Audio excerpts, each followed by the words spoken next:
Hi అండి అందరికీ. ఇంట్లోనే సింపుల్ అండ్ ఈజీగా అండ్ టేస్టీగా బాదం మిల్క్ ఏ విధంగా తయారు చేసుకోవాలో చూసేద్దామా మరి. చూస్తున్నారు కదండి, 3/4 లీటర్ పాలు తీసుకున్నానమాట. ఈ పాలు బాగా పొంగొచ్చే వరకు ఆకండి, జాగ్రత్తగా కలుపుతూ ఉండండి. ఓకేనా.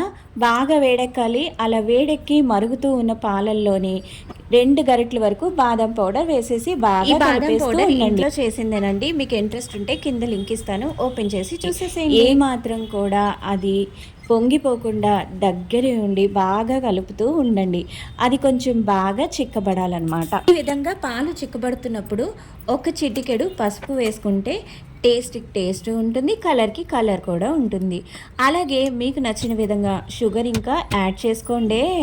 నేను మరీ చెప్తున్నాను, పౌడర్లో షుగర్ సరిపోకపోతే మీకు నచ్చిన విధంగా యాడ్ చేసుకొని షుగర్ కలుపుతున్నారు కదా. ఫైనల్లీ లాస్ట్లో కొంచెం చిటికెడు పసుపు వేసేసి ఆ తర్వాత దించేసి చల్లార్చండి, రెడీ అయిపోతుంది. చూస్తున్నారు కదా, ఈ విధంగా రెడీ చేయాలి. పిల్లలకు ఏం కావాలో అమ్మకే కదా బాగా తెలుసు, ఏమంటారు?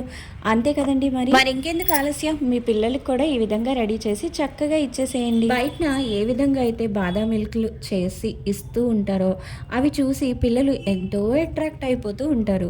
అదే విధంగా మనం కూడా ఇంట్లో వాళ్ళు అట్రాక్ట్ అయ్యే విధంగా బాటిల్స్లో కూడా చేసి మనం ఫ్రిడ్జ్లో పెట్టి స్టోర్ చేసి ఉంచామంటే వాళ్ళు ఎంతో ఇంట్రెస్టింగ్గా ఇష్టంగా తాగేస్తారు. ఉంటానండి.